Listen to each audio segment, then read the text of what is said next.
morning, and welcome to the August 18th edition of Dave's Vlog. A couple of quick hits today. First thing I want to do is I just need to send a very strong congratulations to two of my PhD students who are members of my lab, Stacy Guy and Swati Mehta. Both of whom, along with another collaborator of mine, Eldon Lowe, just published a special guest-edited issue of the Nature journal Spinal Cord.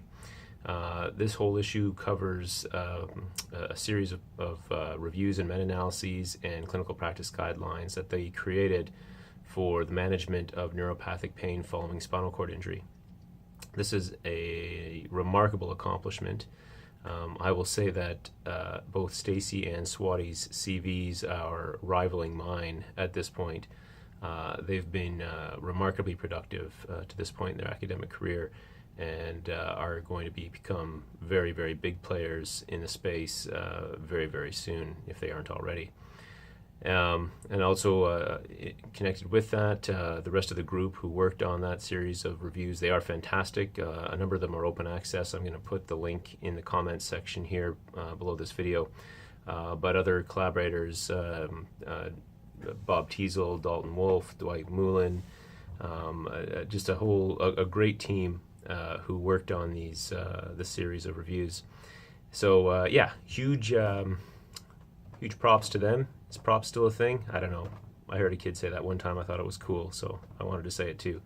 Yeah, huge props to Stacy and Swati, and well done, guys. It's a remarkable accomplishment. And again, I encourage those of you who have an interest in managing neuropathic pain after spinal cord injury to go and seek out those papers.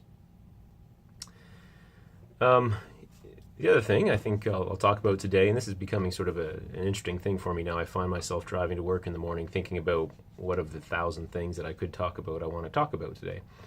I think what I'll do is I'll discuss sort of a timely topic, and that's the Pokemon Go craze that seems to be sort of sweeping the world right now.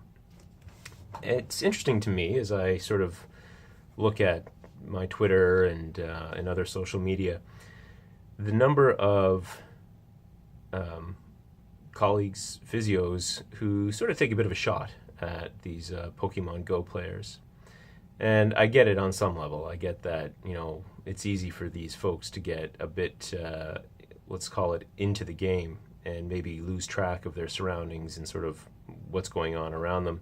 And certainly we've heard some stories now of people who have gotten themselves into situations where they probably ought not to have gone.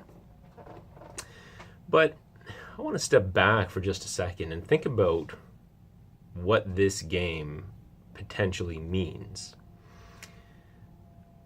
Pokemon Go has essentially gamified walking. I have it now. I've got it on my phone. This is sort of part of my role, which is to look for emerging trends in physical activity and exercise adherence and compliance and that sort of thing. And so I have a sense now of how it works. Now, the Pokemon brand aside, whether you like Pokemon or not is relevant to this conversation. The concept, though, is something that I think we as physios should probably take note of.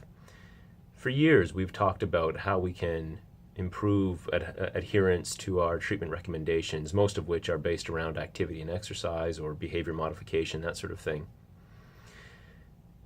And I think in many ways we probably do so with a bit of a stick approach rather than a carrot, where we say you kind of need to do this or else these terrible things are going to happen, or you're going to not get funded for your rehab or whatever the case may be. Here's a game now that has completely turned the tables. This is the carrot. People are now up and walking outside. The game forces you to walk. You can't drive around to hatch the eggs or whatever it is you're meant to do. You have to walk. And people are doing it now because they want to, because they're getting these sort of rewards, which are not in any way tangible rewards. There's no overhead other than the programming for these rewards. They are completely digital. And yet, for whatever reason, people are loving it.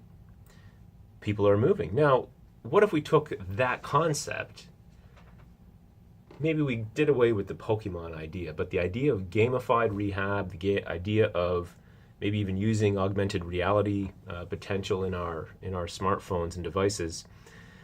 And maybe instead of just walking, what if it had to do with therapeutic exercise as well? And we have devices now. Many of us have little motion trackers and that sort of thing that can talk to our phones and let them know when we're doing exercise and what type of exercise even that we're doing in some cases. And what if some entrepreneurial soul out there decided to program basically a gamified version of rehab exercise, such that if you did your 10 or your 1 minute of exercise or whatever it may be, you get points. I guess they're experience points. And once you accumulate a certain number of these points, you get a little reward, a little badge, some digital thing. This seems to be speaking volumes to people. I don't know that we've ever tried that. So I guess I do get, as I say, I get a little bit sort of confused when I see people who just sort of poke fun at the Pokemon Go players. And yeah, I get it. They can be a bit goofy. And frankly, I probably look a bit goofy from time to time, wandering about my neighborhood with my phone. But you know what? This is something that my daughter and I, we get to do this together. So there's also a sort of a fun little connection here. Every night this week, we've gone out for a Pokemon walk. We take the dogs, and the two of us go out and we search for these little things. And you know, I'll be honest, we have a blast with it. And it's getting me out into the fresh air and the nice weather, which I may not have otherwise done. So anyway, so this is my sort of challenge to you, is to perhaps look at these advancements in gaming, whether this be the smartphone based, whether it be those home gaming consoles, the Xboxes and PlayStations and Nintendos, and look at them for their potential as rehab devices, and how we can maybe harness that potential, and not just the computing potential, but the sort of the behavioral engineering potential, perhaps, for lack of a better word, of these devices. I really think that this is something we'll see coming down the pipe in the future. All right, all for now.